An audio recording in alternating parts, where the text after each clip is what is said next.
Hey, so I'm waiting for you guys to get in the chat. I want to talk about civil rights activists, Martin Luther King, Malcolm X, but more specifically, I want to talk about how Fred Hampton. I want to talk about how people around them were basically turned against them.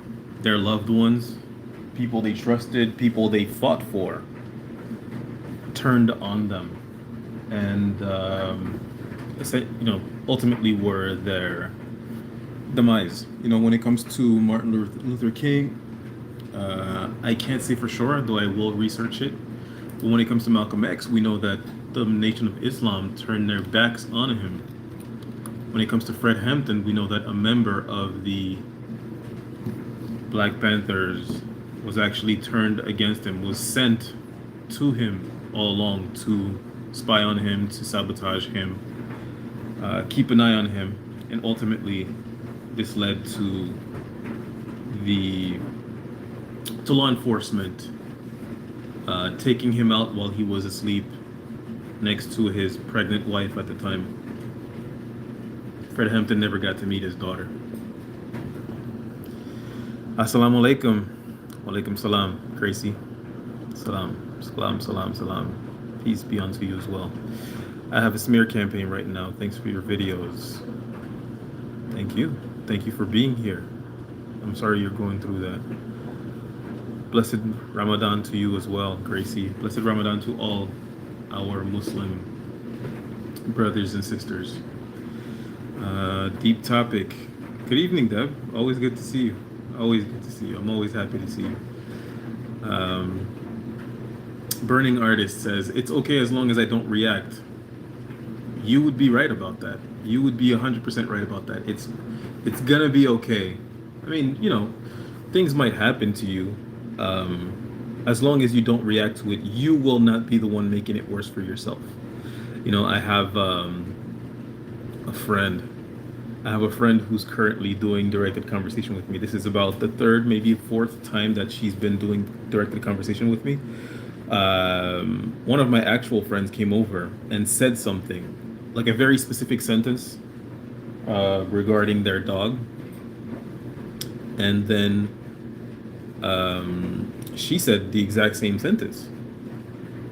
And this has been happening quite a few times. And when I mention it, she doesn't even respond to it. She just completely disregards it, or she'll cut me off while I'm talking so that I won't mention it.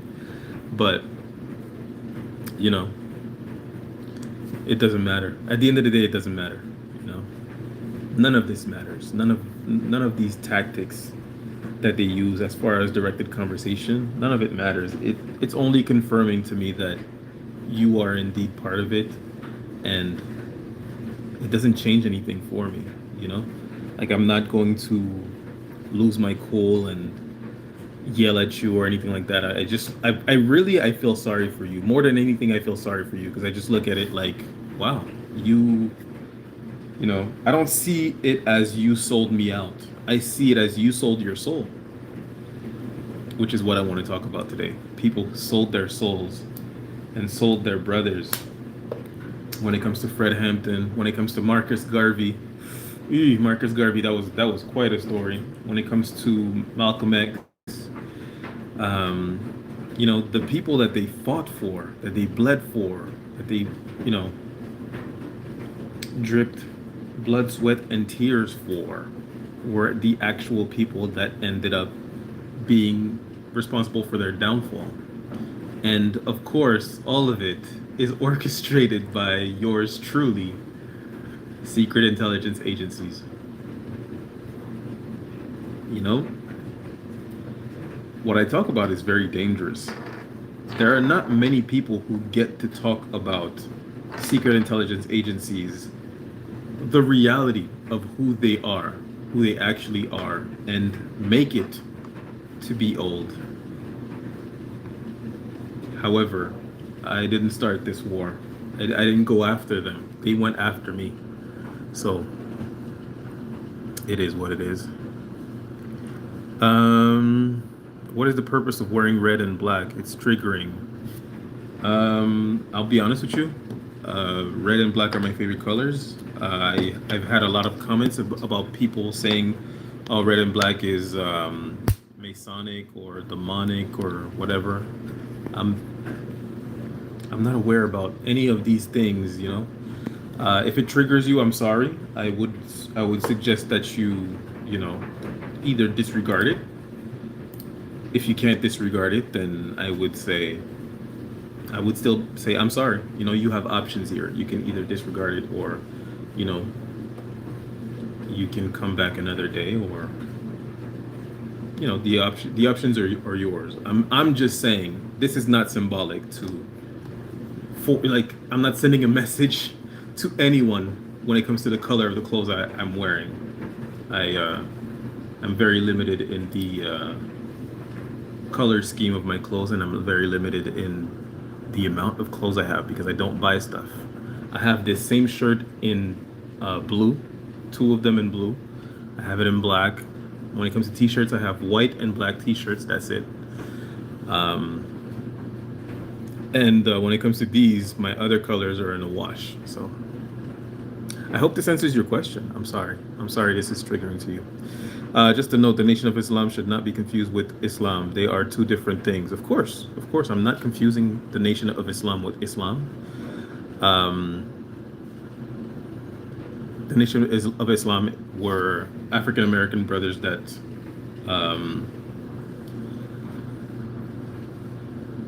reverted, because we don't say convert to Islam, we say revert. Islam, Muslim do not say convert to Islam, they say revert to Islam. Gracie and I know why, but let's not get into it. We don't need to. They can't make a weapon out of your good boy life. They can, though. They certainly can. They can, but the whole point of not reacting is not just so that they won't use it against you. The whole point of reacting is to preserve your goodness, to protect your heart.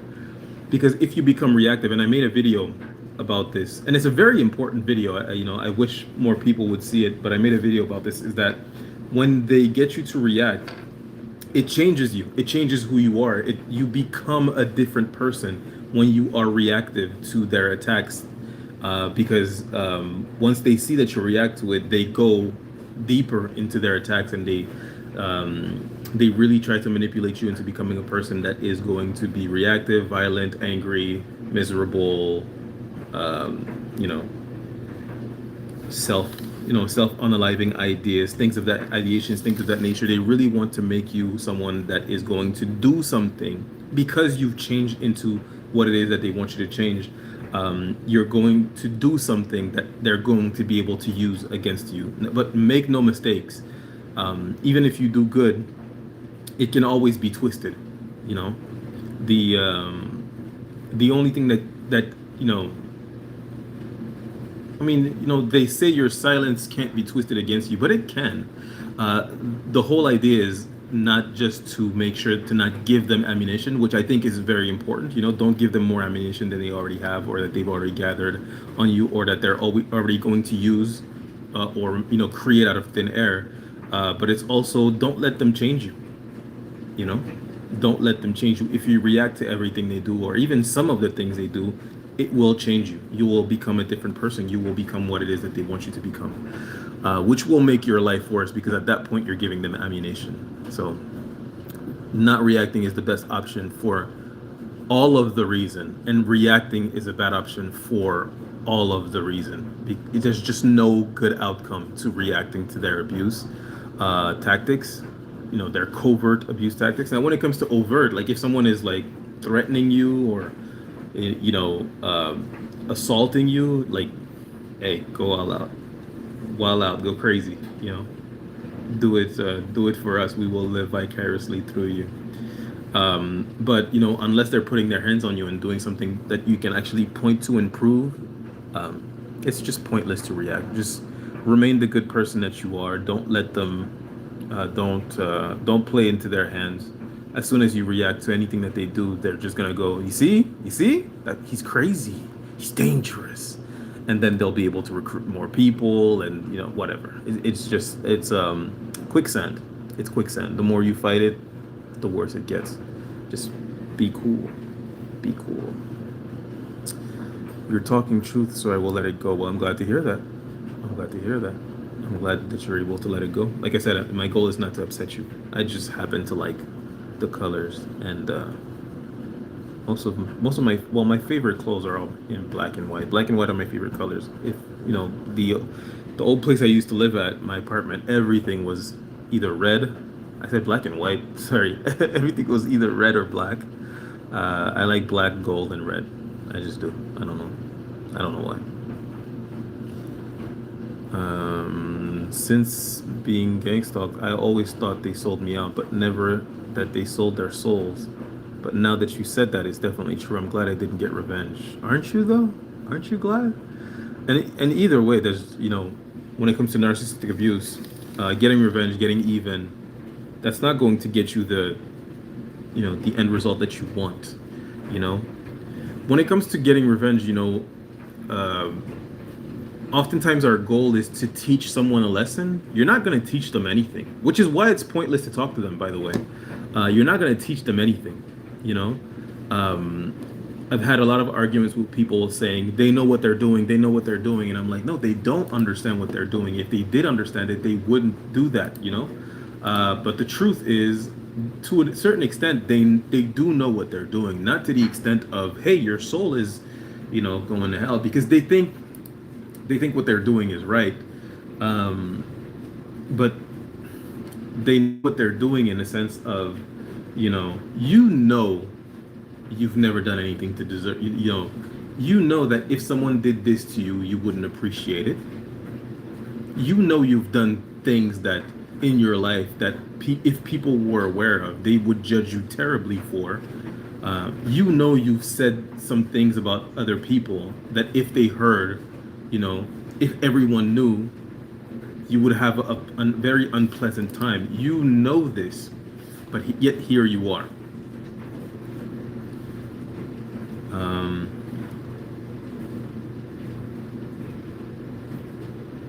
Yeah, so now there is a new TV show called CIA. Many visuals and mentioned directed energy weapons on TV tonight. I just saw a show, not about the CIA, but about the FBI. I was watching TV with my wife earlier, and it was about the FBI. And I find that there's a lot of different shows that are just like so desperately trying to make secret intelligence agencies look like the good guys,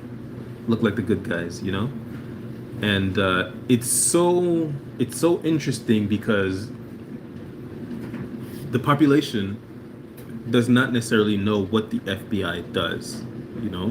We'll see arrests, we'll see certain things, but when it really comes down to it, if I was to ask you, what does the CIA do? What does the FBI do? Besides spy on criminals and arrest criminals, you don't know what it is that they actually do. When it comes to the police, you know what they do. They patrol the streets. The FBI doesn't patrol the streets. The vast majority of people are not aware of what they do. But nowadays, we're coming to find out certain things that they do, which, for example, they redact the names of criminals and they unredact the names of innocent victims that they were asked not to unredact. We know that now. A lot of people are becoming aware of MK Ultra. A lot of people are becoming aware of COINTELPRO. A lot of people are becoming aware of the CIA releasing a virus in San Francisco, trying to test how efficient it would be, how efficiently it would be transported through the mist that looms in the San Francisco air. They found out it was very successful, by the way. Some people died. A lot of people got sick. But more and more people are coming to find out these people are not who we think they are. These people are not doing the things that we think that they're doing. It's almost as if, as much as they say, don't worry, we're the good guys, they're actually not. Could it be? Yeah. Truth runs about a filthy, dusty, abusive narcissist run, get out. Yeah. What's crazy, you can't tell me most folks around me don't know what's happening. It's like they don't care, especially with the poisoning now. How do food people just ignore this? How do good people, sorry, I'm guessing you meant good. How do good people just ignore this? It's cowardice, you know? It's just cowardice. It's self-preservation. It's either self-preservation or they're just not aware to what extent you're being tortured. And also you have to keep in mind that for the most part, the people around you are actually not aware of anything. And those who are aware, they've been sold a story. It's hard to believe that the FBI would contact you, or the CIA would contact you, or the RCMP, the police would contact you, like some form of authority would contact you to tell you about someone else, being a horrible, dangerous, disgusting person. And it's not true. It's a lie. Or it's hard to imagine that, this horrible person that they're claiming to go after was actually created through the abuse tactics that they are now asking you to perform on them for being horrible people. That's a hard concept to grasp. It's already hard enough to grasp that these secret intelligence agencies might not be good people, might actually be criminals. That's already hard enough to grasp. It's hard to grasp that the person that they're convincing you is a bad person, which they have evidence of this person doing something bad. It's really hard to grasp that, oh, we made him do that. We nudged him in that direction for years before we decided to go on the attack. That is an impossible scenario to even imagine. So oftentimes they're either in on it or not doing anything because they're convinced that the person who sold them the story is telling the truth. And by the time that you tell your truth, it's too late. Like, it's just too late. It would be like it's very much like someone who was born in a like a sect. Well, what's the word I'm looking for? A sect, I guess. And believes in, like, I don't know, whatever fake religion, you may think of, these new cults, like we in Quebec, we had the les Raéliens, the Raelians. It was a man named Rael, and he had a cult, and they believed that he was some kind of god or whatever. I think he's passed now. Mercy on his soul. And people who were born in that cult believed in this man. It would be really hard to then convince them that, oh, he lied to you. It's hard to grasp. Anyways, brother, all this is very spiritual. You have to start to see the spiritual forces at play, not religious, spiritual, and it's more natural than what you would think. All right. You have really nice teeth, bro. Thanks. Thank you. Appreciate it. I'm studying psychology, and that is also very spiritual, although mainstream keeps that out. The key is to raise the consciousness. Some people are not able to raise their consciousness. I refuse. I wholeheartedly refuse to try to raise people's consciousness. That's a headache and a half. It's like my goal really is to not to raise people's consciousness. My goal is to make people realize, maybe you're stupid, and if you are, it's not that big of a deal. I mean, like emotionally, spiritually stupid, not like cognitively. But maybe situationally, emotionally, psychologically, maybe you're stupid. And if you are, it's not that bad. I love you.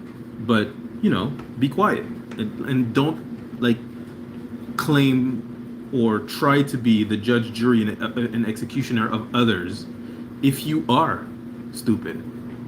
There's a reason why, no one's putting you in charge of anything. There's a reason why these tactics that you're doing are all in secret, and you're going along with it. It's probably because you're stupid. And if you are stupid, be quiet. My neighbor is a gang stalker. I'm moving soon. You gotta do what you gotta do, brother. I understand why the majority of people are so sick. They like to call people crazy, yet they are the ones obsessively stalking, harassing, hacking, lying, stealing. They do know what they're doing. I have ways of calling them out. Yeah, they know what they're doing. They know what they're doing they know what they're doing to an extent that is high enough to know that they shouldn't be doing it, and yet they are anyways.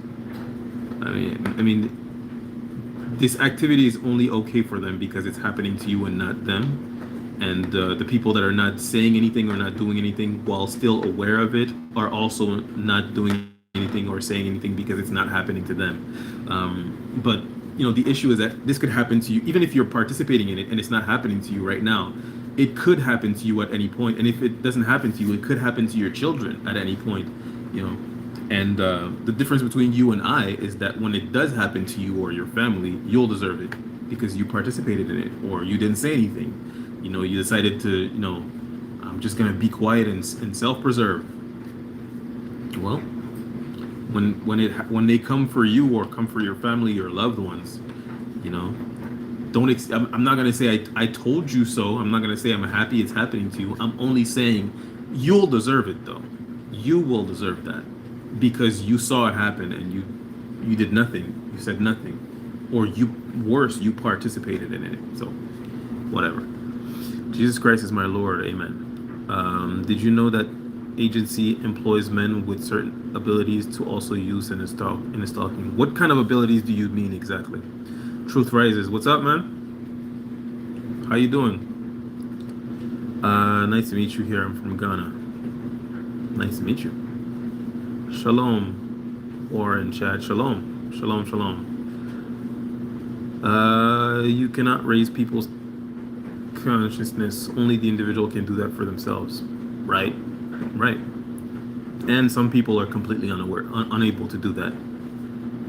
If your neighbor is a gang stalker and you're moving, please check to make sure there is not a tracker on your car so they can't follow you. Great advice. Great advice.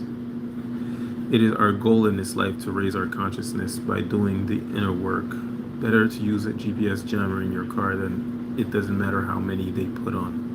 Silence is costly for the masses. Evil will persist. You are right. Yeah, I mean, being quiet is... your silence is complicit to abuse. This is the reason why, even though being quiet would be a better solution for me, like not in the long run, but just like as far as self-preservation, it would be much better for me to just end this channel. This is not bringing me closer to safety. This is taking me far away from it. But my conscience will not allow me to let something like this happen. Not because it's happening to me. Like I said, raising awareness about this is not making my situation better. It's actually made my situation worse in many ways. But not speaking up, not naming the devil to shame the devil is basically being on the devil's side, whether you like it or not. It really doesn't matter how you feel about what I'm saying. I'm telling the truth, and if you disagree, you're just wrong. And you're allowed to be wrong. I still love you, but you are wrong. You're silent. You see a satanic, demonic ritual being performed on someone, and I don't mean that in like a spiritual way. I mean it like this is a demonic, satanic ritual. Like this is how Satan operates. This is how Lucifer operates. If you read the book, you'll know. Single out someone, gaslight them, abuse them, confuse them, all of that. This is all demonic. You see this happening, and you either participate in it or you don't say anything about it in order to self preserve. Your silence is complicit, and your actions, your participation is definitely complicit. What are you kidding me? You can disagree all day long and say, you're the one that's demonic. We know what you did. We know what you said. I'm guilty of being a human. You're guilty of congregating and seeing evil being done, participating in it, or not saying anything about it. Rather, whatever. Like I said, I just, for the most part, I just feel sorry for people who participate in this. I have a very hard time being angry at people who hurt me because I feel so sorry for them. And it's also because they're not touching me physically. Because if they attack me physically, then it would be different. I would feel like I wouldn't feel sorry for you at all. I would have hurt you really badly. But when it comes to people, hurting you in groups by sabotaging your life in subtle ways, I really view it as you're demonic. Like you're doing to me what Satan did to Job. You are demonic. Make no mistakes. This is not justice. Whatever. I could go on for days and try to explain to these people, but this is it's as useless as trying to raise people's consciousness. It's just I just feel sorry for you. Perhaps the mentally challenged are more awake than we are. God doesn't make mistakes. I don't know about that. I don't know many mentally challenged people, to tell you the truth. I had an uncle that people said he was mentally challenged, but before he passed away, he wasn't my favorite uncle. He was my closest uncle. He was the uncle I spent the most time with. We used to watch cartoons together. I mean, he's mentally challenged. We used to watch cartoons together. Though he was an adult, he still watched cartoons. And I don't think that watching cartoons makes you mentally challenged. I'm just saying that, he was the only uncle that I had. He was the only adult that I knew of that watched Bugs Bunny, the Roadrunner and the Coyote, and he would laugh. We would laugh. We had a grand old time, and he used to always tell me, your mother's a witch, right? And I would always be confused, like, what are you talking about, man? Just could you leave me alone? Like, we're watching TV, we're having a good time, And he would always tell me that, like, your mother's a witch, right? and I was like, what? And then I grew up and I was like, oh, this guy knew something I didn't. I really wish he was still here so that we could have a conversation, especially nowadays. I really wish he was still here because he was the black sheep of the family. Though he was, physically and mentally, apparently mentally, I don't think he was mentally challenged. He was definitely physically challenged. Unfortunately, he passed away. The way I heard he passed away was, and I should know this. This is really pretty terrible. But what I heard is that he was in the subways, in the subway stairs, the metro, the underground train. He was in a subway. He was taking a subway, and he had a epileptic stroke, which is how he became physically challenged in the first place. But he had a epileptic stroke and he fell down the stairs and he busted his head and he passed away there. Rest in peace. I think that if he was here today, I don't want to cry. God. I think if he was here today, I'm sorry. Give me a second. Okay. I think if he was here today, we would have a very interesting conversation about what's happening to me. Because I think he probably was a victim of something like what we're going through, to a certain extent. Listen. I remember being at his mother's funeral, my grandmother, and he was sitting right in front of the casket. My grandmother had an open casket. We do open caskets in our family. He was sitting right there, and he was laughing at her funeral, and I just thought that was so horrible. I was like, Uncle, what are you doing, man? And nowadays, I think to myself, because of all the things I've gone through with my mother, I think to myself, like, yeah, I get it. I get it. I do understand. I mean, I'm not saying I would do it. I'm also not saying I wouldn't, because I might, you know. But I get it. Anyways, sorry about that, guys. Is it possible because you deny and invite to a society that they got mad and their revenge is to gang stalk you? Yes. Yes. Yep. It is.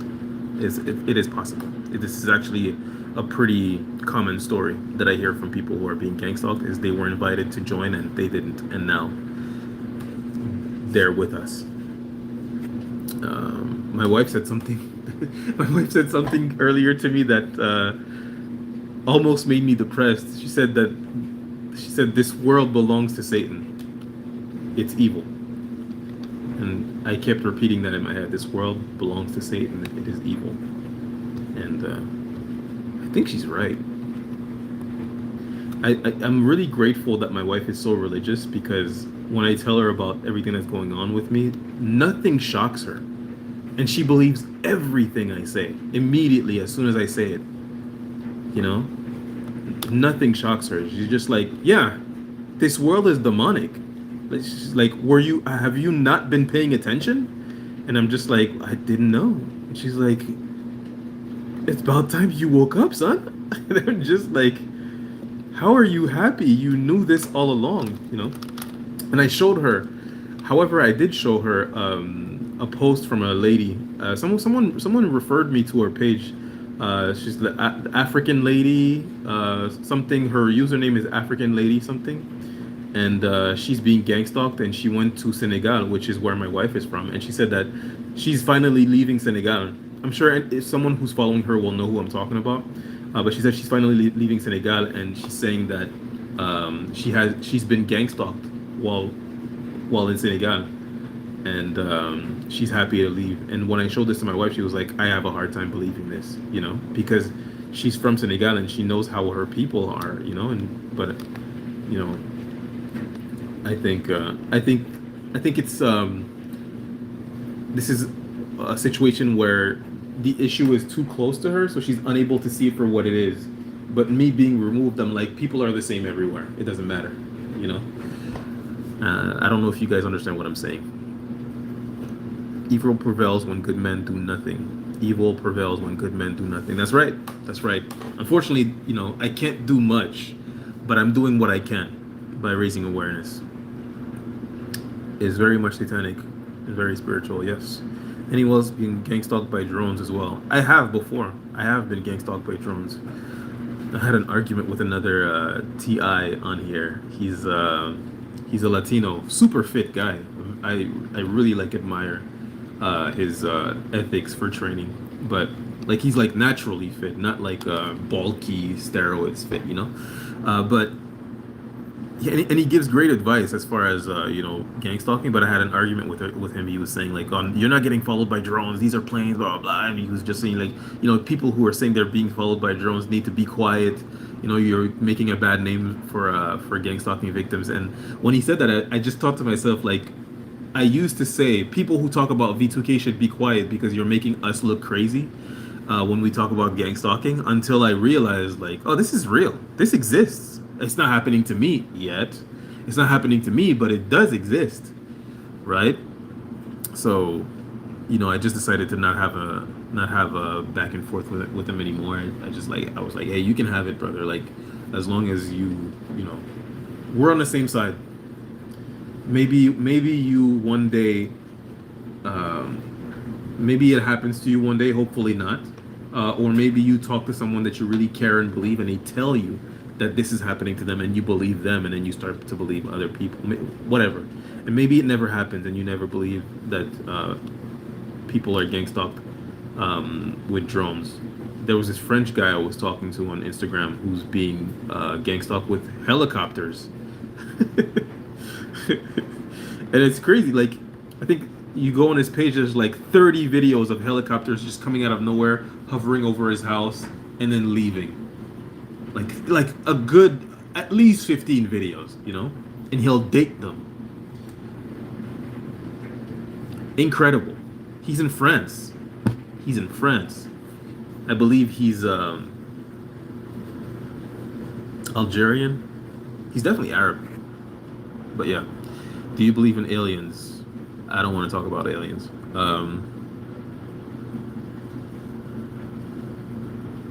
And my window too. Me and my wife seen it at my window. Okay, so people are getting stalked with drones. Yeah, it happened to me. I thought it was a star. It was just like a twinkling light in the distance, and then it started moving. And I was like, oh, I think it's a plane. And then it changed direction, and like very quickly. And I was like, oh, it's a drone. And then I started noticing it more and more, and I started noticing it was following me from my house to my girlfriend's house. At the time, she was my girlfriend.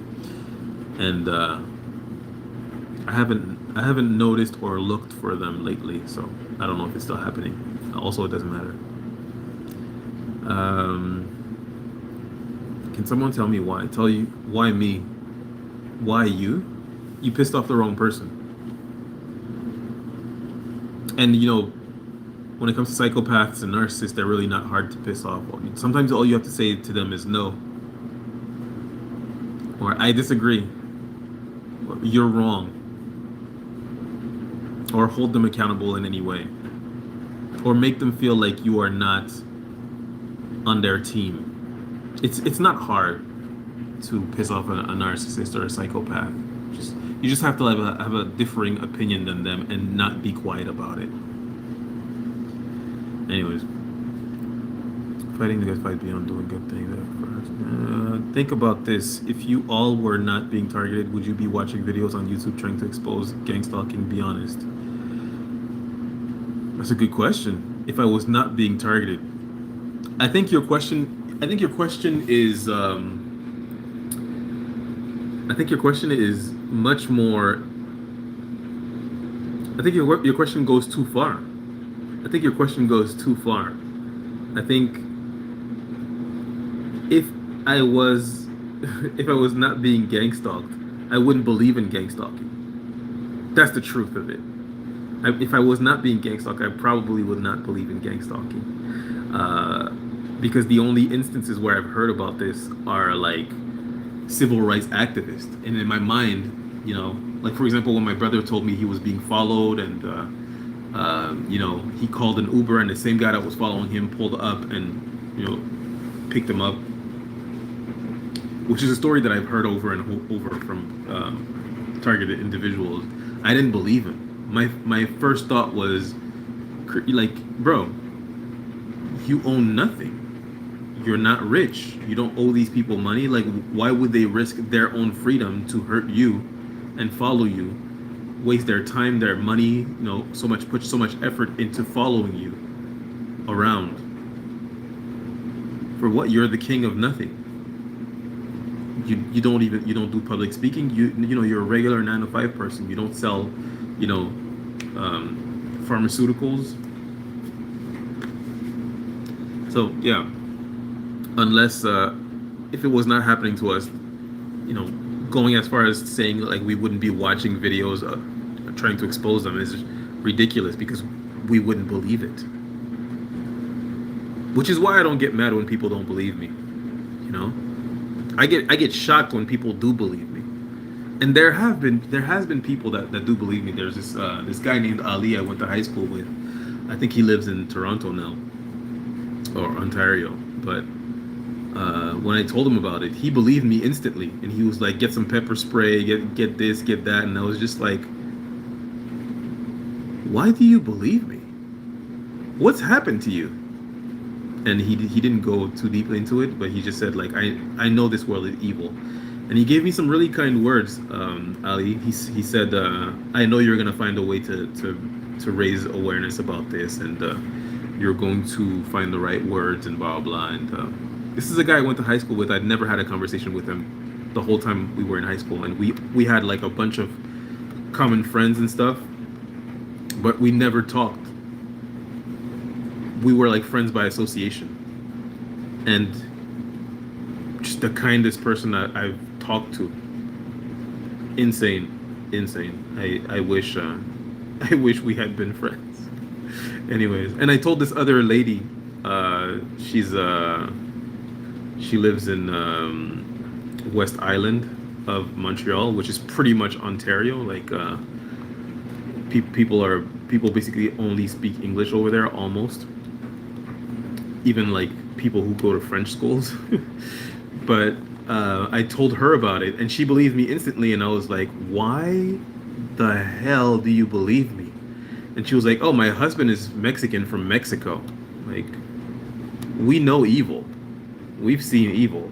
She's like, "Have you heard about the cartels?" I'm like, "Yes." And she's like, "Why wouldn't I believe you?" And I was like, "Oh, right, okay." So, sending love, War. Stand firm, brother. Of course, of course. Thank you, Arcanum. Thank you very much. The Freemasons confronted me at 15 after truancy court. Talked to my mom, then to me, gave me a card I never called. Shit been weird ever since, y'all. What's truancy court? Someone illuminate me on this matter. What is truancy court? It's it's highly likely that this is where it started from. By the way, Mad Max. I feel like I'm going crazy. No, I'm not on drugs. I'm not hallucinating. The cops are in on it too, y'all. Yeah, I mean, like a lot of police officers are Freemasons, and not only that, but in the UK, it just became a law that if a police officer is a Freemason, they have to tell their superiors. Like, it has to be known. And like, of course, you go, "Oh, this is a really good thing." Like, we'll know who's a Freemason and who's not a Freemason in the police force. Meanwhile, I'm thinking to myself, if you have to create a law to where if you're a police officer and you are also a Freemason, you have to disclose it, it's probably because these people are problematic, which means they probably shouldn't be police officers. Isn't that a crazy idea?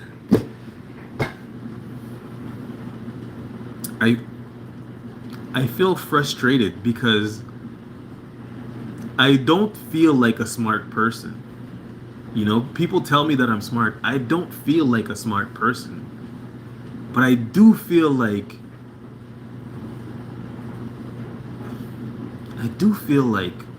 there's a lot of idiots. Like, how is this not obvious to you? Why would you create a law that says that police officers have to disclose their Freemason status? What do you mean? What is that gonna change? What is that gonna do? Like, one has to think, why is that important? Why is it important that they're a Freemason? Is it because Freemasons have been a problem in your departments? Refuse them. Refuse them. How is that not the obvious choice? They're so problematic within your police department that you feel it is necessary to know who is and who isn't a Freemason. First of all, I don't know if you're aware, but people can lie. They can just start lying to you, right? And if they're such a problematic group that they must be identified within your police department, maybe it should be illegal to be a Freemason. Maybe the whole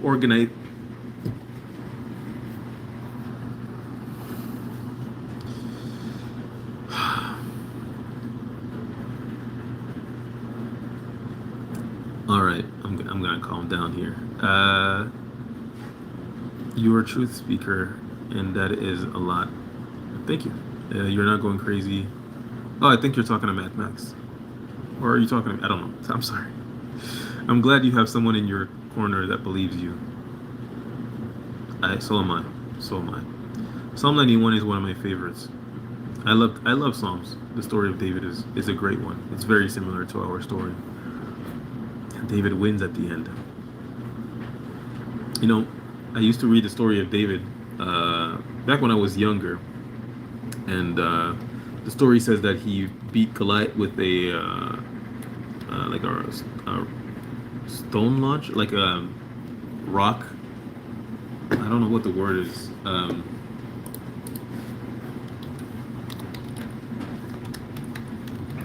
David's weapon against Goliath was called a slingshot. There we go. He had a sling, right? He had a sling and he had five stones, five smooth stones. Very important distinction. He had a slingshot and five smooth stones. And when I was a kid, I was like, he beat a giant because I'm thinking it's like the little kids' toys, like you pull it back and, you know. But then I found out what the actual slingshot was, and it was like a long rope that they would spin around and just like launch, little stones. This was a gun, essentially, you know.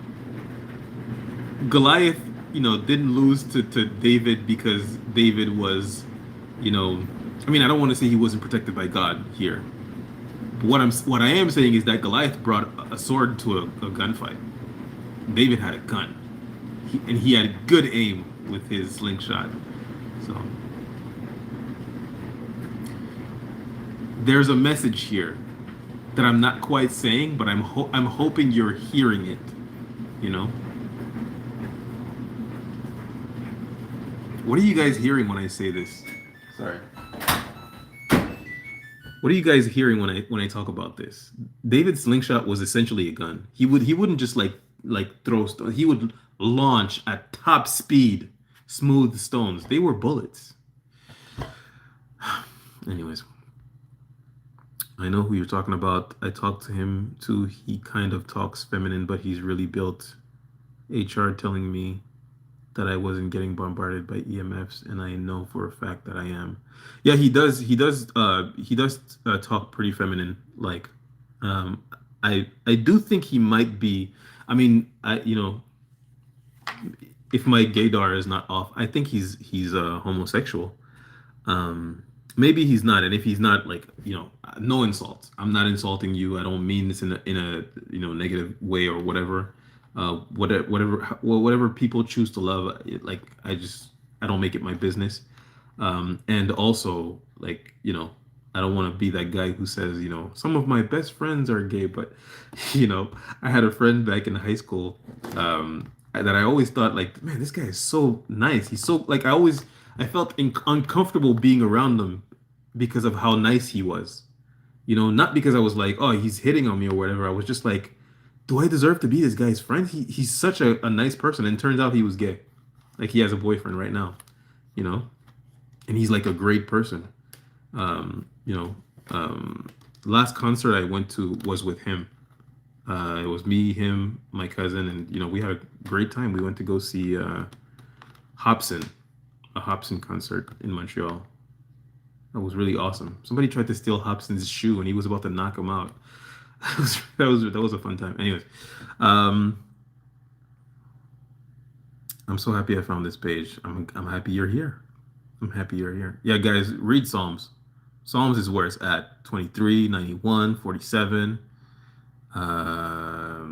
21. Psalms is where it's at. I appreciate this.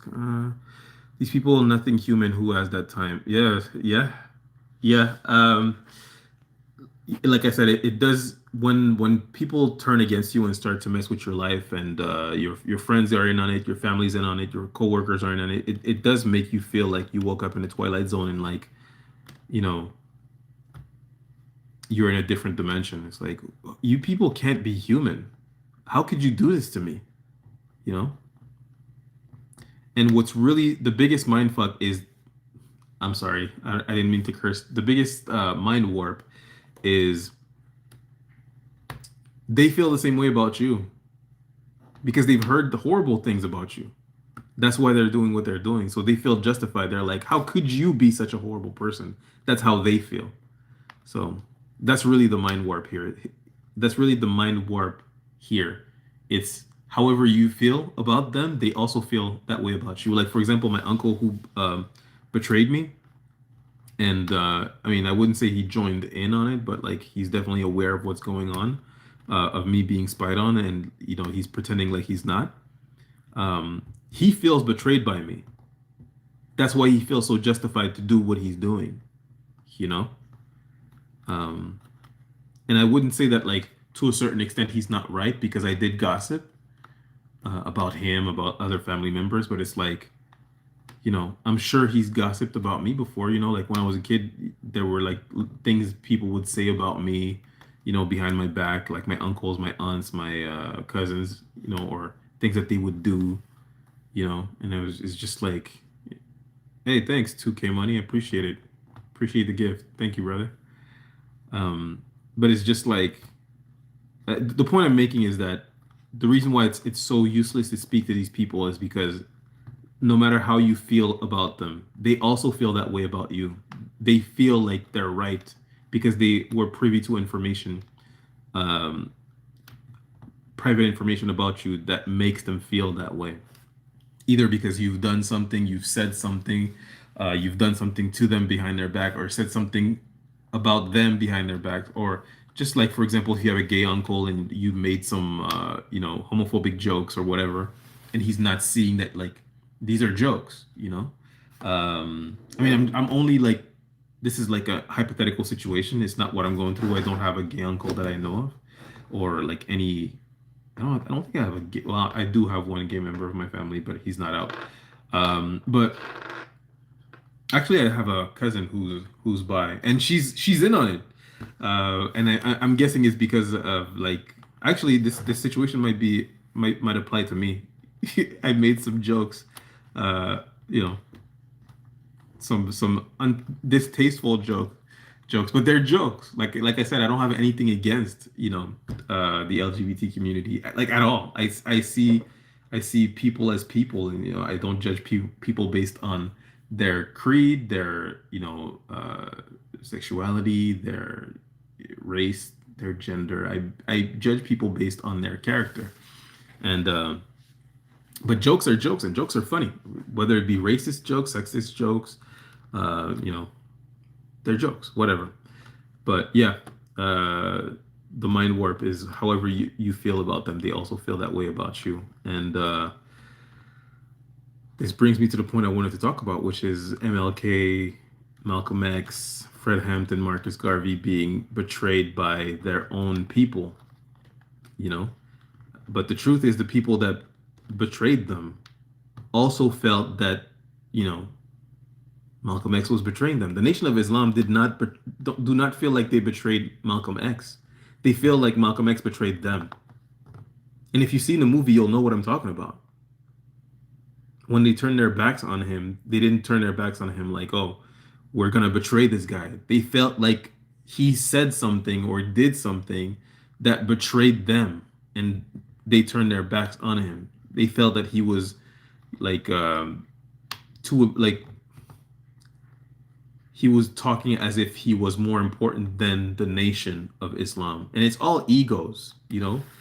They control everyone through their egos. When you react to what people do, like these abuse tactics, it's because your ego is telling you to react. And predicting behavior, dictating behavior, controlling behavior is very easy if you are um, you know, triggering the ego of people. If you come to me and you tell me someone said something about you behind your back, you're triggering my ego here, and I'm not going to think logically and go to that person and be like, "Yo, what did you say? Why did you say this or that?" Blah, blah. I'm just going to turn my back on them. You know, I'm not going to ask for context. I mean, I would now.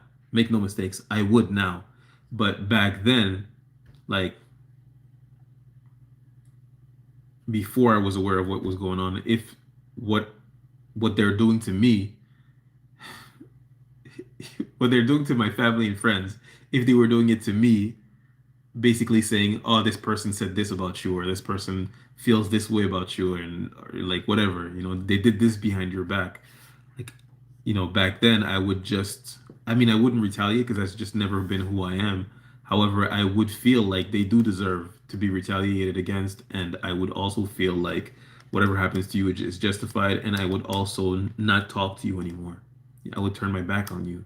Nowadays, I'm aware that, oh, this is the game that the FBI and the CIA and, all these secret intelligence agencies of all kinds, and these secret societies as well. These are the games that they play.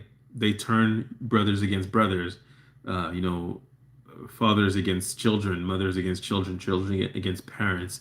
And sometimes they do it on a micro level, meaning they'll go to you specifically and turn you against your brother. But sometimes they do it on a macro level where they'll, have music be pushed on a radio that is pushing a rebellious message, you know, like Sexy Red, for example. But I'm not gonna get too deep into the subject, But I'm just saying, like, we know what's right and we know what's wrong, and we know what behaviors are acceptable and what behaviors are not acceptable. Um, what we're not aware is, the reason why evil is so efficient at what they do is because evil schemes, evil plots. Good people don't scheme or plot. This is why there are no good people amongst politicians. You know, there are some good people amongst, I mean, the high rankings, the high, rankings of politicians. This is why there's no good people in the high rankings of police. This is why there's no good people in the high rankings of any organization, because good people don't scheme in order to help people. They don't plot in order to help people. They help people. Good people are in positions like kindergarten teacher, babysitter, things of that nature. But the people who scheme with the who pretend to be to want to be helpful, these people that scheme, that plot, they end up in positions like, deacon, pastor, um, mayor, governor, senator, prime minister, president. These people scheme. That's why they end up at the top. And the people who scheme are very good at convincing you that they're actually good people. They're doing this for you. They're doing this to help you. It's like the tariffs in the USA, right? Turns out the tariffs are deemed illegal after you, the consumer, were charged for it, for these tariffs. They're reimbursing the corporations. But if you look more into it, they're actually not reimbursing the corporations. They planned it all along, and a certain family that I won't name, pocketed all of that money. You know, but they sold you on the idea that this was to help you and your economy. Is your situation better, or is it worse? It's rhetorical. Anyways, tangent. If someone doesn't believe me, that's fine because it sounds fucking crazy. Yeah, exactly, exactly. I don't expect people to believe me. It's just, why would you? Think about when you go out. Do think about when you go out? I do believe you experience. Do you care unless something weird going on? Stare in groups everywhere you go. Same people check for bugs. Black version of Quicksilver. Is that supposed to be an insult? Or Moses? These are two cool people. Sure, there's Max, but it gets easier. I'm sorry, hold on.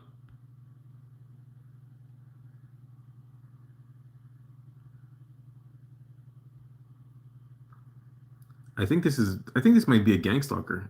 Are they still here? I think they're gone. Last thing he said was, if people tell you and you don't know, then you're not smart. I don't know what you mean. I'm gonna give you a chance. Make your next comment something good, or I'm blocking you. Uh, sure it does, but it gets easier the more we talk to each other. Yeah. If you haven't been through it, it's nearly impossible to comprehend. 100%. It's impossible. It's not only impossible to comprehend it, because even if you did comprehend it, you wouldn't believe it. Because when they tell you that this kind of behavior happened to MLK, who's gone, you'll believe it. If I tell you it was happening to John McAfee, who's gone, you'll believe it. If I tell you it was happening to Jeffrey Epstein, who's gone, you'll believe it. But if I tell you it's happening to the guy, who lives in your building in apartment 4A, you're just like, why? The guy's a nobody. And and you're right. It's not a plausible story that I'm telling you. Unless you crack open a book and you read about Zersetsun and you read about like 100,000 people participating in this, being victims of this, and all the atrocities that happened like in the late 40s. But very conveniently, this part of the story is not taught to you. You don't learn about it in school or anywhere, really. Where have you heard of Zersetsun before? Where have you heard of MK Ultra before? In school, on TV, in movies. Where have you heard about these things? They talked about MK Ultra in that TV show with the horse, BoJack Horseman. They talked about it, but they were making like a quick joke. But like, unless you research that stuff, you won't know about it. And if someone just tells you about it, you won't even believe it. You're like, no, but they're the good guys. What are you talking about? They would never do that to innocent people. And you're just like, you think that they wouldn't do that to innocent people? Someone said something that's really funny. He said, the next time you think to yourself, the government wouldn't, remember, they absolutely fucking would. The government wouldn't do that. When you don't go to school for a certain time, you have to go to court with your parents. Okay. Yeah, I mean, they probably saw you as like an easy target. Your parents kind of like abandoned you, I guess, or like were not watching you. So they were like, oh, he's an easy target. Let's add him to our army. He'll be easily manipulated. He's young too. And then you were just like not interested. So they were like, oh, we're gonna go after him. It's possible. I mean, you're not here for any reasons. For like no reason. This is a very niche channel. I talk about a subject that like not only most people don't know about, but this repels most people when you talk about, gang stalking. It repels them. They go, no, I don't want to hear about this. This is like, it's as if you were talking to me about ghosts or aliens. I'm just like, I got real problems, man. I don't want to hear about this stuff that like you have no proof of, and I'm not saying it's not real. I'm just saying I'm not interested, And when you talk about gang stalking, it's the same thing. People are just like, they're either not interested or their subconscious is telling them this is dangerous information, because if you accept this information, this means that you are not safe. And people are not okay with being shocked, awakened by people who are telling them you're in the middle of a war zone. The safe place that you think you're in, it's a war zone. It's always been a war zone. You've just never seen it. You're in a war zone. It's just like people are like, no. Let me be in a fantasy world. I've accepted the fantasy world. This is comfortable. It's like what's that guy's name? What's that guy's name? Cypher in the Matrix, you know, who's selling out Neo and the rest of his team, Morpheus and the rest of the team, while eating steak that he knows is fake. He knows the steak is not real. He's in the Matrix, you know, but he's like, I don't care. After being in the real world and eating gruel for years, you know, I'm fully aware that this steak that I'm eating is not real. It's code. I'm just, you know, downloading some code into me that's telling me this is delicious and juicy, but I don't care anymore. So, yeah, people are just not ready to accept living outside of the matrix, so to speak. I don't want to like speak like into like cryptic terms or like make it so like um I mean, I don't want to speak on like the spiritual or whatever. I'm just saying like when people live their lives thinking law enforcement are the good guys, secret intelligence agencies are the good guys, they're living in a fantasy world, and you taking them out of the fantasy world feels like danger to them, so they immediately reject what you're telling them. They don't quite understand why. They're not sure why. And if you were to ask them, they would get more angry that you're making them explain something that they can't explain. All they can explain is this makes them feel uncomfortable to the point where they feel the need to defend themselves. It doesn't, you know, when you shake people up and try to tell them like, hey, you're in a war zone, you know, instead of trying to figure out who their enemy is, who's hurting them, they're focusing on you. They're like, no, you're hurting me. Let go of me. Leave me be. Anyways, I hope this makes sense. People suck in the net and don't pay attention. That's, yeah, it's pretty much what I'm saying. If people, I think it's the Masons for all of us.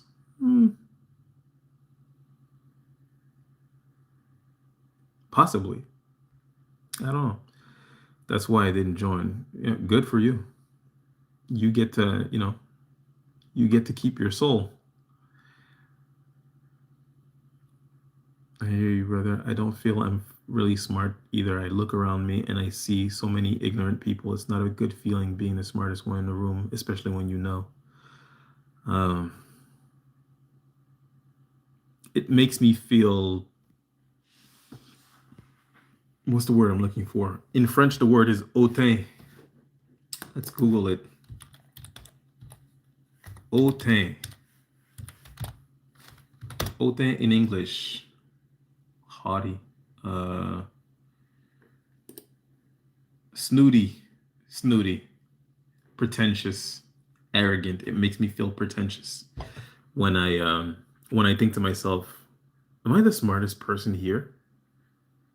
I don't like to think that way.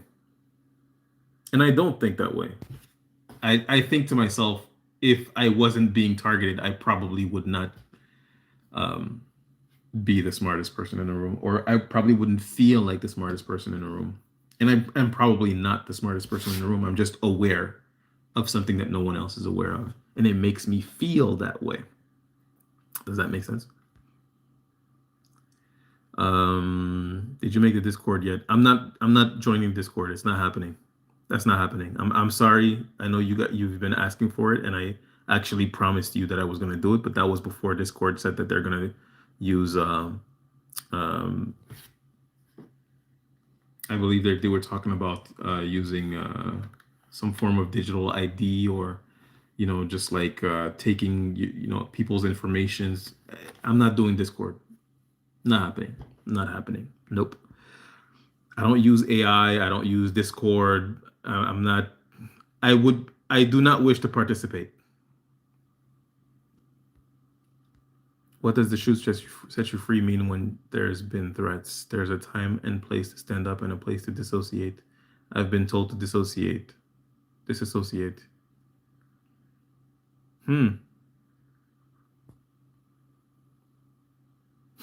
That's interesting. That's a very interesting comment that you made. I'm puzzled.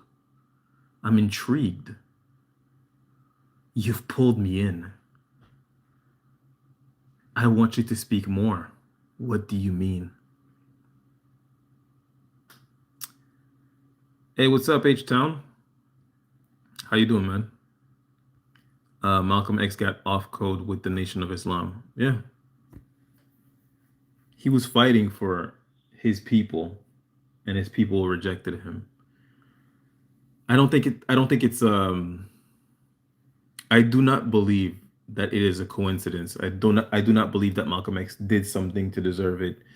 Um, I think secret intelligence agencies play in the minds of the people that they consider to be dangerous. And I think that we ended up on this list not because we're dangerous. We ended up on this list because this list helps this faction of the government get uh, a lot of our tax dollars. And this list is inflated in order to justify their budget. And we ended up on this list because we pissed off someone who was able to add us to the list or was in contact with someone who can add us to the list. That's it. If I'm in the wrong place asking that, never mind. I just don't know what to do. Hiding is its own hell and still doesn't feel safe. It's hard for me to see those plots, etc., as I don't scheme. Marissa, you know, what you're talking about is very interesting. I'm going to tell you my opinion. I think disassociation is not an option. You know, there was a post that used to make me laugh. This post on Facebook that I see often that said this guy said, I don't take drugs, take drugs, and I don't drink alcohol. I like my suffering, you know. Um, I like to suffer sober or something like that, you know. Like I want my suffering straight. It's so something clever to that effect. Somebody help me with it.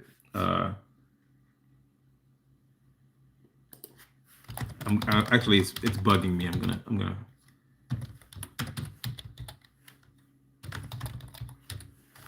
I like my suffering raw. There we go.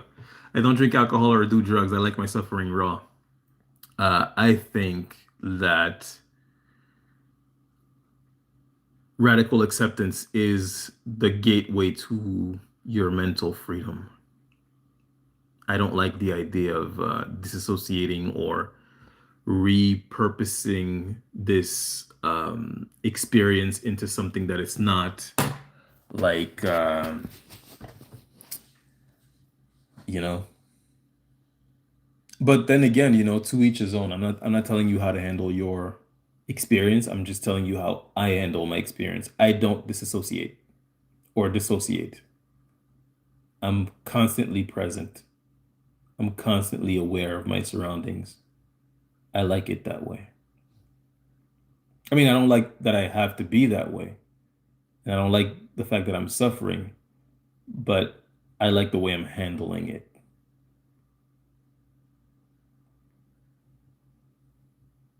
The truth will set you free, indeed. That's my opinion. That's just my opinion. Is it wise? I have a lot of gray hair. Maybe I'm wise. Sorry, this is humor. I'm just joking here. I don't know if it's wise. I think it is though. Follow the truth, Marissa. It will set you free. It might sting a bit first, but it's the only way. Damn, Arcanum. Arcanum said exactly what I wanted to say in like 3 short sentences. You're my designated uh translator. Arcanum, stick around, please. Why did the chicken cross the road? So you would get blocked? I don't know. I think you're about to get blocked, son. Uh, that's right.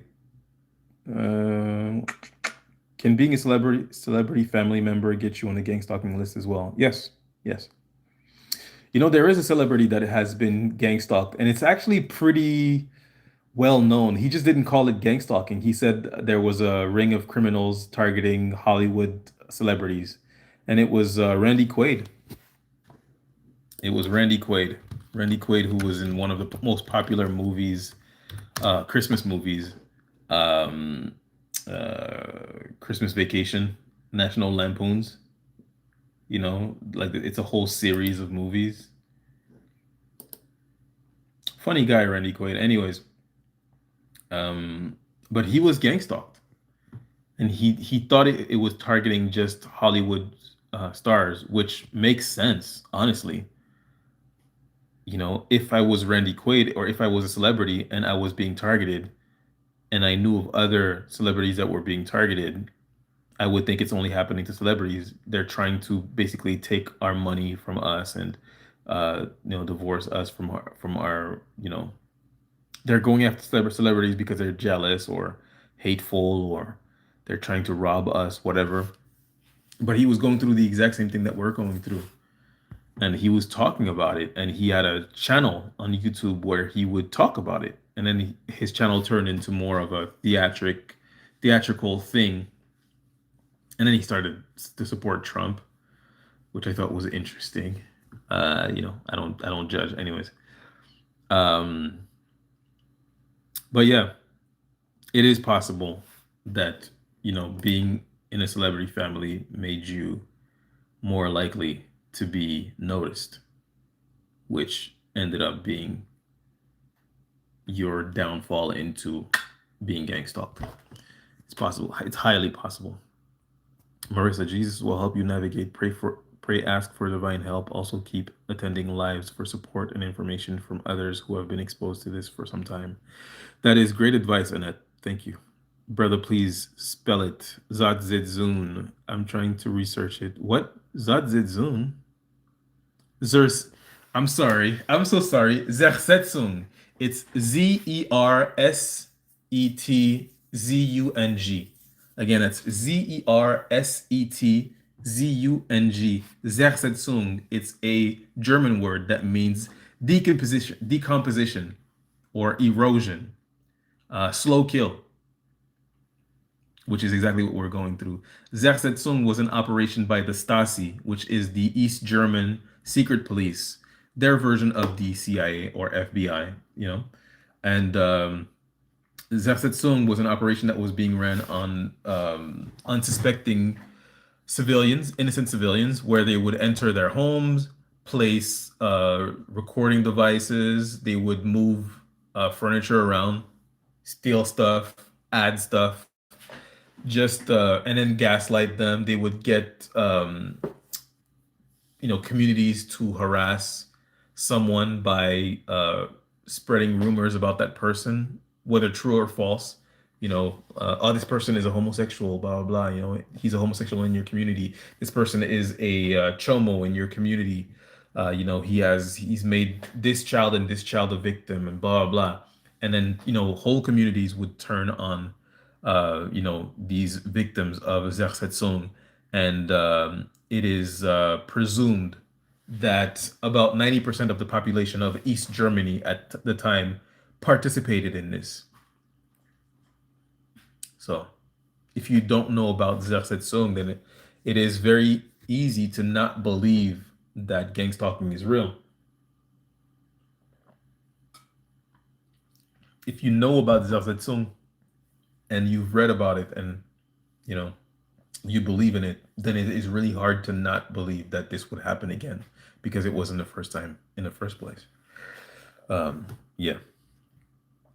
Can your family member denying dating someone of power maybe get you on a gang stalking list too? Could it be all these at once? I'm sorry if I'm asking so many questions, but I know y'all have the answers and I need to know. Yes, refusing a psychopath or a narcissist to them it's a punishable offense. Narcissists and psychopaths see other people as extensions of themselves, meaning that they only see your value as far as how useful you are. They see it as extensions of themselves and objects. Narcissists and psychopaths see other humans the way that we look at a remote control.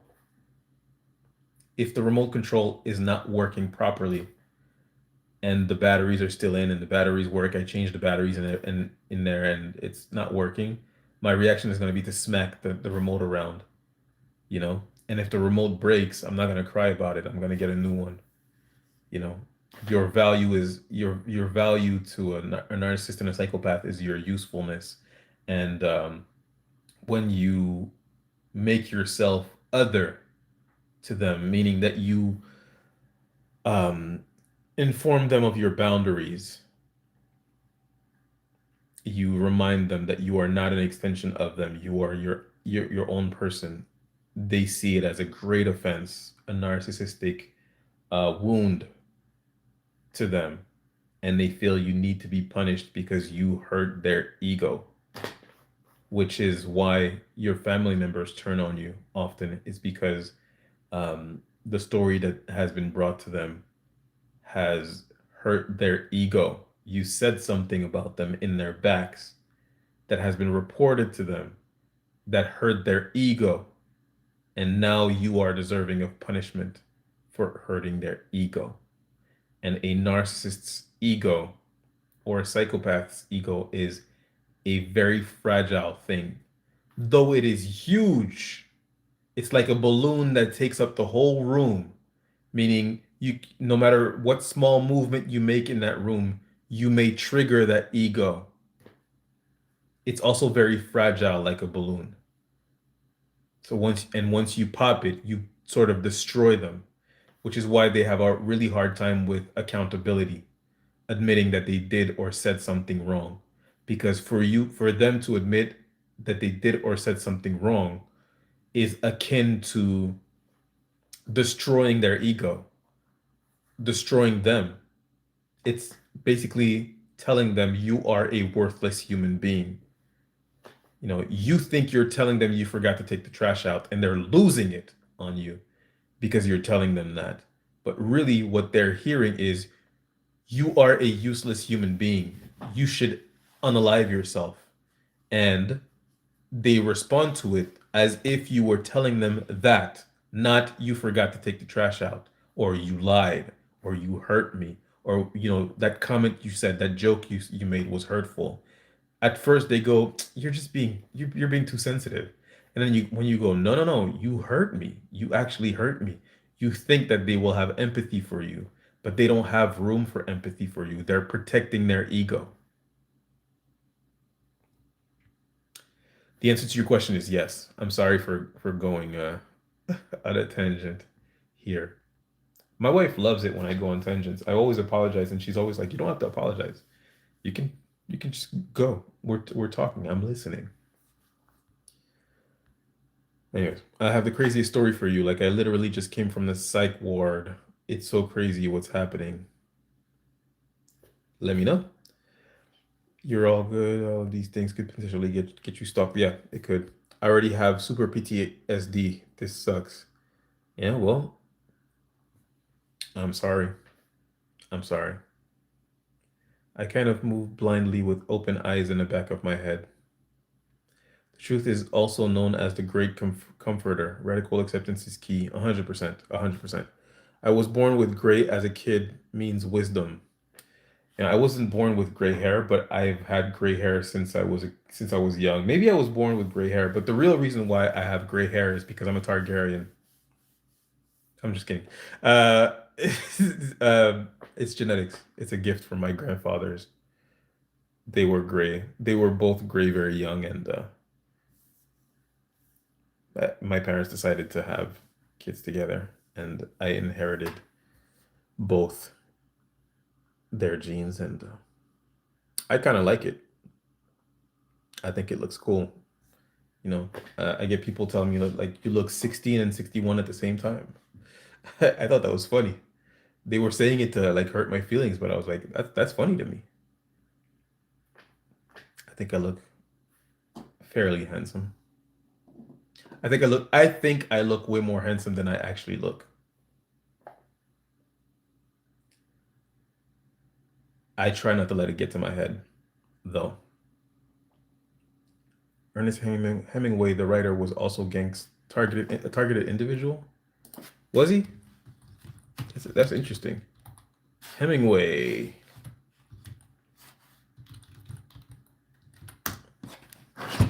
J. Edgar Hoover ordered monitoring of the author due to his activities in Cuba. Yeah, yeah. Sympathizing with the commies will get you gang stalked every time. There was a chess player. What's his name? Uh, they used to say he went crazy. Bobby Fischer. Bobby Fischer. Bobby Fischer went to a tournament in you know in within the Soviet Union, and he was told not to go, but he went. And after that, he became gang stalked. And Bobby Fischer was extremely, at the end of his life, he became extremely anti-Semitic, which he attributes to his gang stalking. He was saying like, the CIA and the Mossad is the same people. Now, I'm not giving my opinion on the subject. I hate all secret police equally. Um, but yeah, Bobby Fischer was sabotaged. His life was completely sabotaged. He died. I mean, this guy was an American chess prodigy, the 11th world chess champion. You know, world chess champion. He was a grandmaster, and yeah, they just sabotaged his life completely. He was accused of violating U.S. economic sanctions by playing a 92 chess match in Yugoslavia, which was under sanctions at the time, and was wanted by the U.S. government, leading to his detention in Japan for traveling with an invalid passport. He was also widely criticized by expressing virulent anti-Semitic and anti-American views, which intensified his reclusive lifestyles, and legal trouble. Yeah. You know, directed energy weapons became popular, like a well-known thing after Obama tried to rekindle relationships with Cuba and sent some federal agents to go to the embassy in Havana. And the employees over there got hit with directed energy weapons, and some of them lost the ability to speak or speak normally. Some of them lost the ability to walk or walk normally. A lot of them have some pretty heavy um, symptoms, sequelae, side effects of what is now called the Havana syndrome because of that.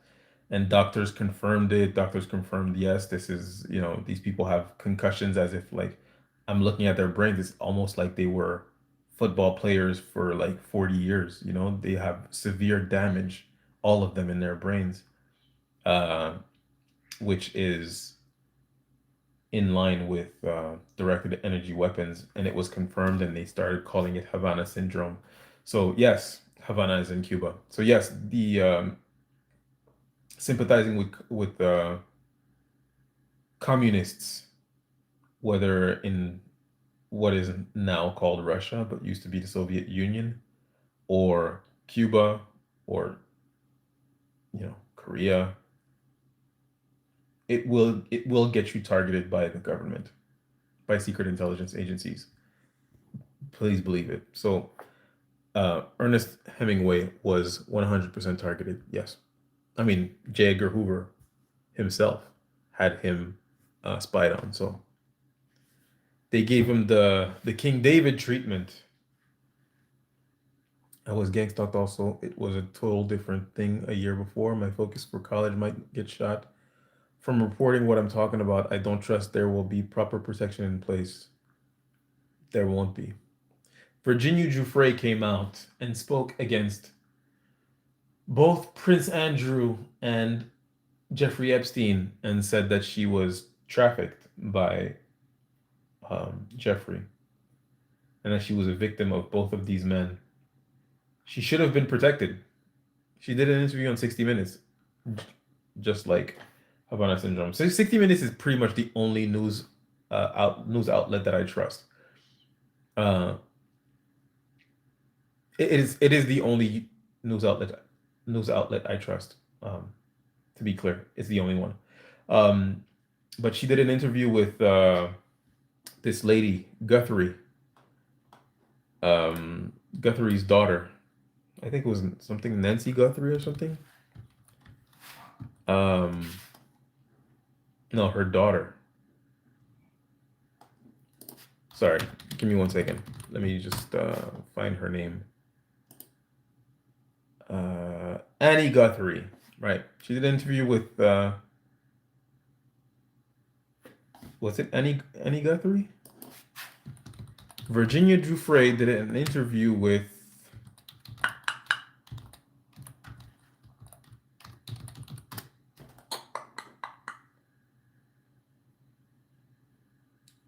all right, hold on. Give me a second. Virginia Giuffre interview 60 Minutes.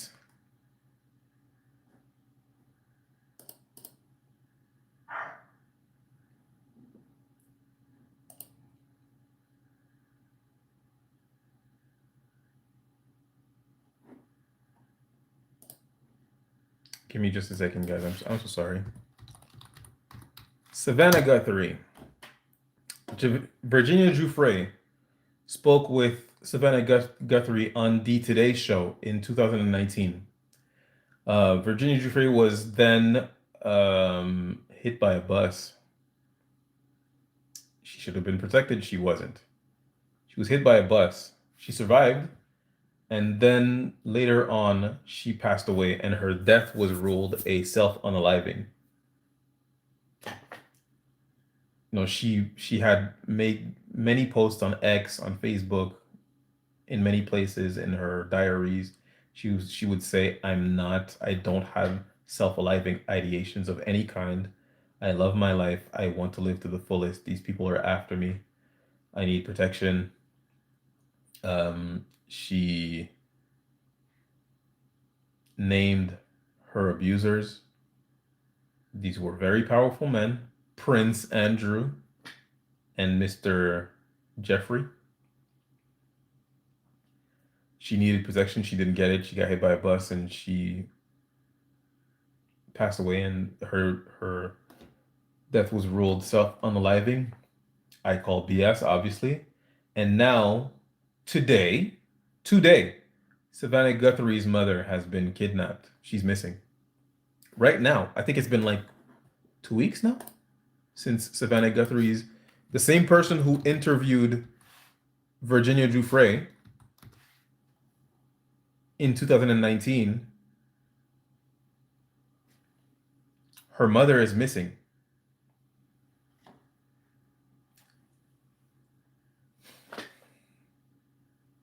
You put it together. You put it together.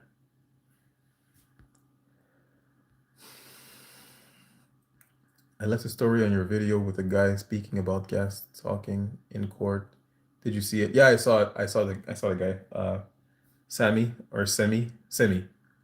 I did see him. He was accused of unaliving people, and he's saying that he got set up and that he's being gang stalked. I did see it.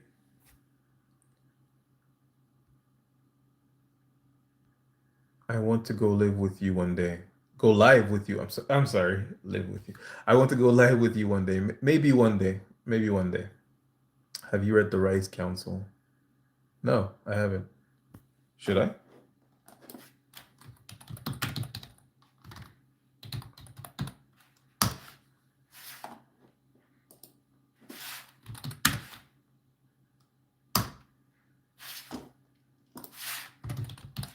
¿Qué es eso?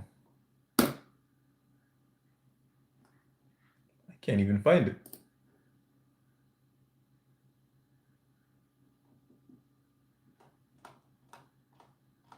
I can't even find what you're talking about. No idea.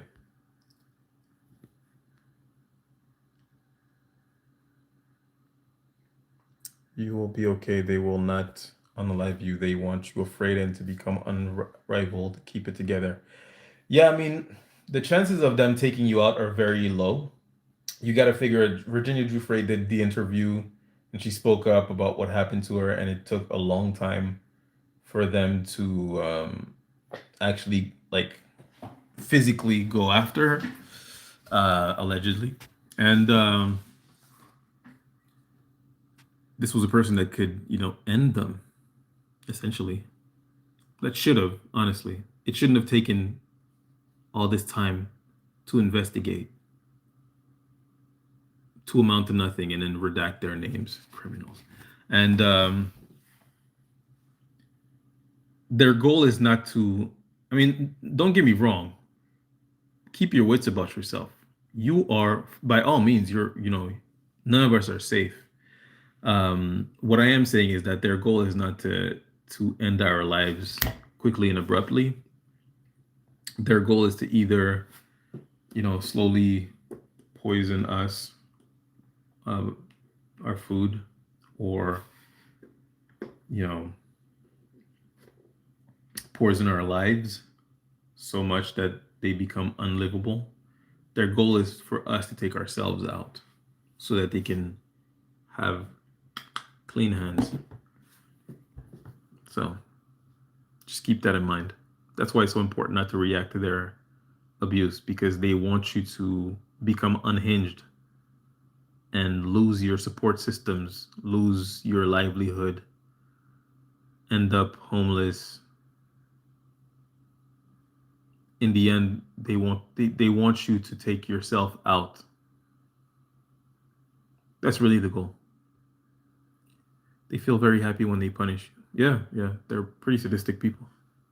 Envy can be deadly, of course. Who do you think got you on a list? Oh, you're talking to Marissa. Yeah, don't say names, guys. Don't say names. Do not say names. What do you mean by unrivaled? I think she meant unhinged, maybe. They want you to act out. They want you to become reactive and, lose it on people. The one I was with almost had me alive. Thank the divine I was smart enough to stop taking the medicine he was giving me, because he gave me medicine, I felt worse. This was after I had my son. Yeah, thank God you were smart enough to get out of there. Shock G was exposing gang stalking before he mysteriously passed away. There's video of him on YouTube. Are you serious? I know very well who Shock G is. It's a funky guy. Are you serious? There's video of him talking about gang stalking on YouTube? Shock G talking about gang stalking in street theater. Oh, shit.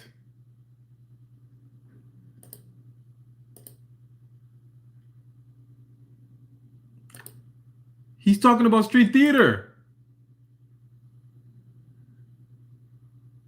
He's talking about Homeland Security. He's talking about the Department of Homeland Security.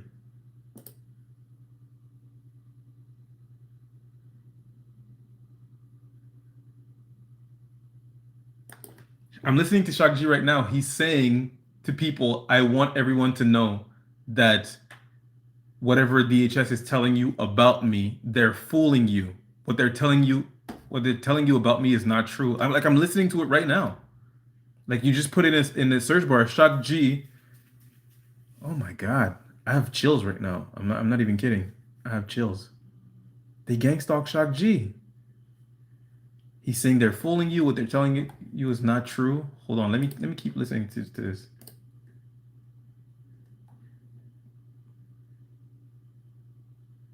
He's saying I'm not a bad person. Ask people who know me. He's saying they're messing with your heads.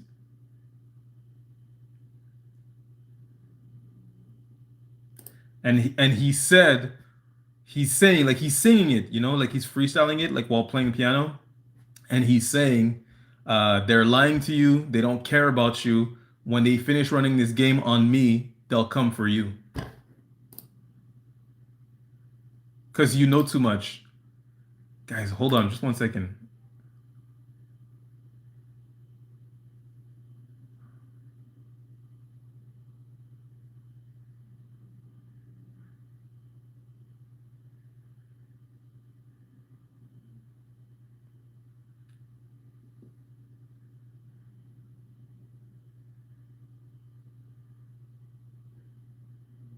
Oh my God. Well, I want to say, GMC Yahweh with the Mexican flag. Thank you. Thank you from the bottom of my heart. Thank you very much for sharing this information with me. I was not aware that Shock G was gang stalked. This is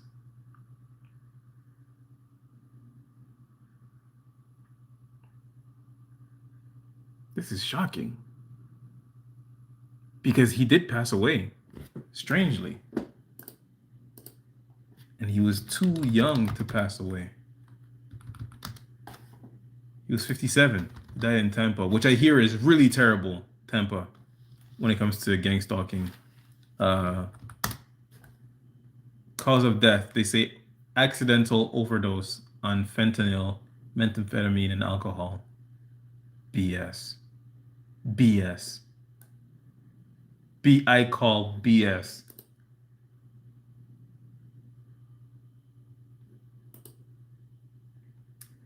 Yeah, I'm not gonna lie to you guys. I wasn't expecting that.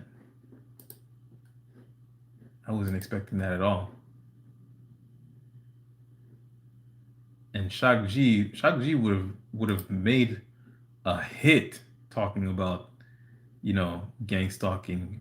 As far as raising awareness, he would have been everything we needed. That makes me very sad. Thank you for sharing this information.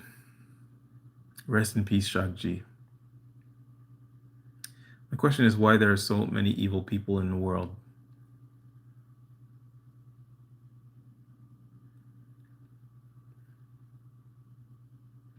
I don't think there's.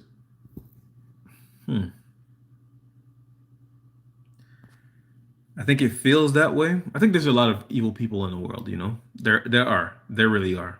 But I think that most of the people who are participating in this are not quite evil. They're fooled. Just like Shock G was saying, they're fooled into believing that they're doing something good.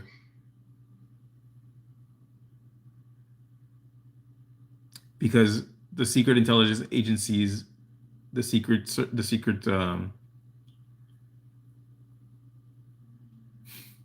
secret brotherhoods and the secret societies that participate in this, the Masons, the Skull and Bones, all of that, right?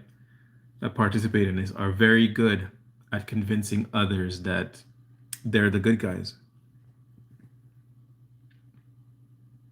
And also they pay them. You create poverty within make no mistakes, poverty is created. You create poverty within a population and they become really easy to manipulate, right? You're poor, you've got 4 kids, and when you've had your 4 kids, the economy was really good, and now the economy is really bad, and it's really hard to provide for your 4 kids. So you do whatever it takes. If it means you have to sacrifice that other guy for your kids, you do it with no hesitation. You don't like it, maybe, and maybe you don't actually believe what they're telling you, but you choose to believe what they're telling you because it makes you feel better at night. It allows you to sleep. And now you can provide for your kids, not understanding that, well, now you know too much. You're a liability now. You're a loose end.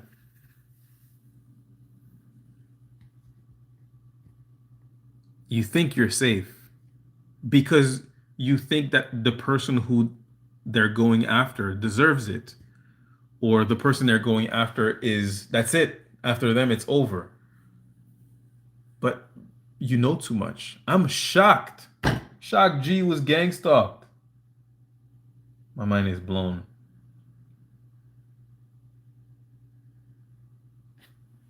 If you don't know who Shock G is, people, Shock G was Shock G had a group.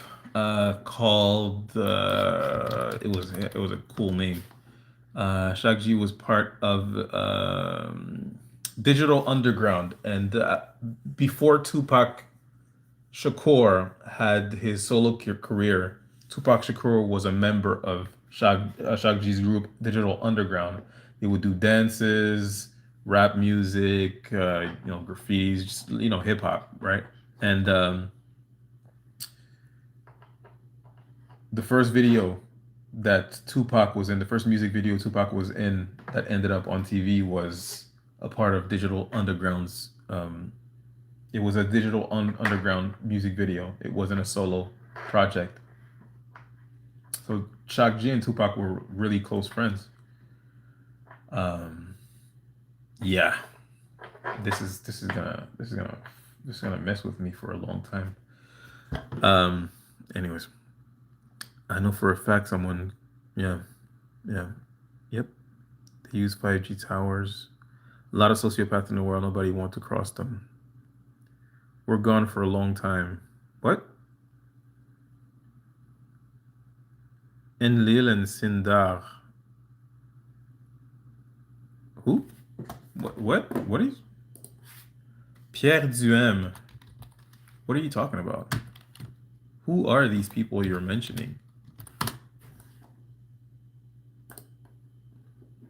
Oh, you're talking about Egyptian gods. Sorry about that. I have no idea what you were talking about. You just connected those dots. Did not know she was the interviewer. Makes sense now. Yeah, yeah. The daughter of Nancy Guthrie was the one who interviewed Virginia Giuffre, and now her mom is missing, and everyone is accusing her of unaliving her mom and pretending like she's missing. Nope. Nuh-uh.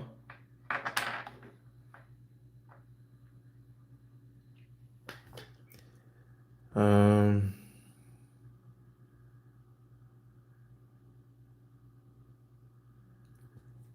I know about Shagji either. Yeah, that just really messed up. Messed me up big time. Pierre Duhem.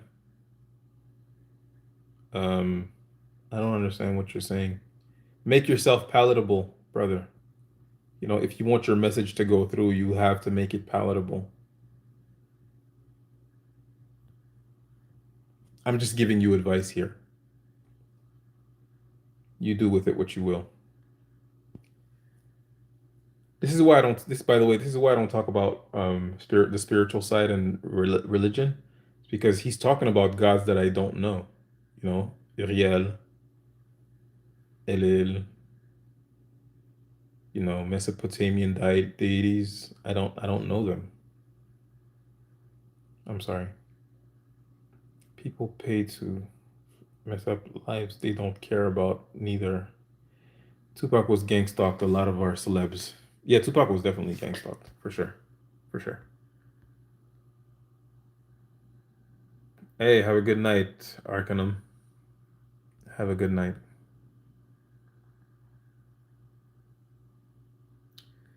Yeah, this messed me up. This really messed me up. Anyways, the point I wanted to make before I leave and go back to playing video games um, is um, is the exact same point that Shaq G just made. However you feel about the people that are gang stalking you, that have betrayed you, they also feel that way about you because they've been told horrible things about you, and things that triggered their egos, and now it feels to you like they're puppets. you know it's like, how could you betray me and turn your back on me and torture me and deny everything that you're doing and gaslight me about it? How could you do that after what we've been through, after how close we've been? We're family, we're friends, you know aren't you human? Like, where's your reasoning, where's your mind, where's your empathy? Where's your soul? And it feels like they're puppets. And it feels that way because their egos got triggered. They were told that you said something about them, or they were told you did something behind their backs. And as much as you feel betrayed by this person, by these people who are now behaving like puppets, as if they can't think for themselves, they also feel that they feel that way about you, like you betrayed them, so you deserve what's happening to you. And obviously, being paid in order to betray someone who betrayed them is it's a motivator, very obviously. Um, so that's how it works. They did it to Malcolm X. They did it to Fred Hampton. The guy who betrayed Fred Hampton, he actually unalived himself because he couldn't deal with the guilt of it, of what he did.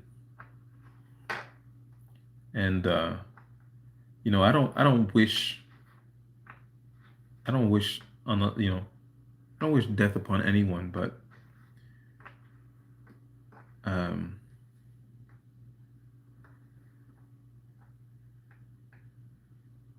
yeah, let's just put it that way. Like, I don't wish death upon anyone, but it's really hard to have empathy for him. Though I do have empathy for him because he was fooled.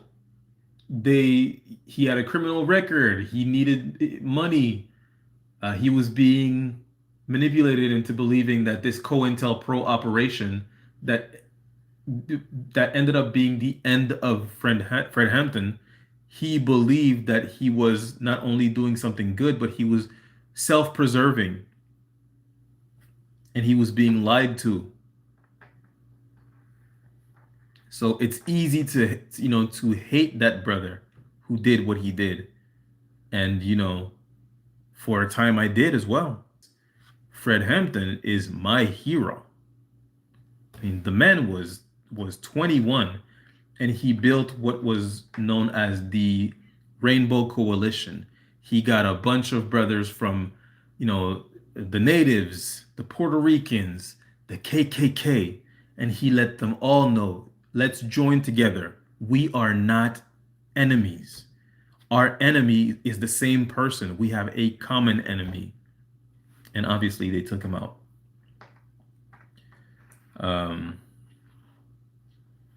But yeah, the tactics work because they trigger people's egos, and if you don't have a high level of consciousness, you won't see it, and it's very easy to manipulate you because your ego dictates pretty much everything. Your ego takes over, and you can't rein it back in because you don't even know it's taking over. And even if I was to explain it to these people, they couldn't understand what I was talking to them. They would feel like I'm manipulating them. I'm trying to trick them. Anyways, I said what I wanted to say about it. I'm gonna read some comments and then I'm gonna leave, guys. Sorry.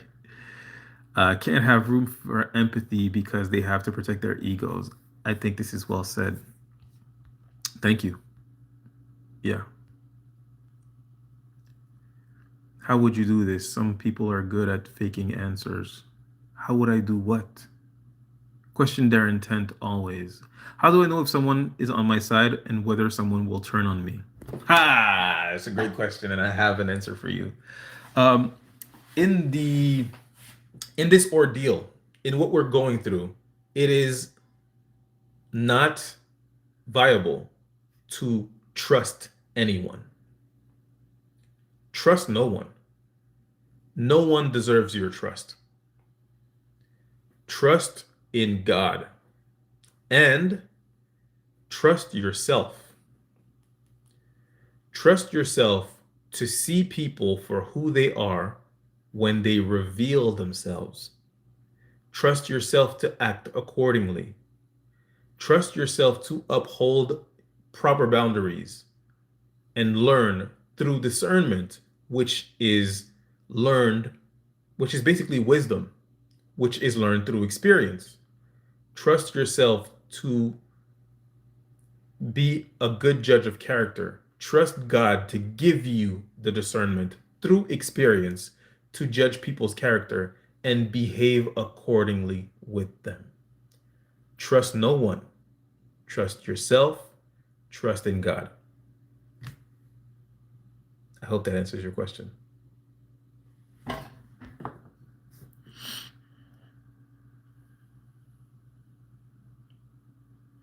So on that, I'm gonna let you guys. I'm gonna let you guys. Sorry, I'm gonna let you guys go. I've been here for almost 2 hours now. Hopefully, I've helped some people. I've clarified some things for you guys. I want to say thank you to JMC Yahweh for sharing this information about Shock G. This blows my mind.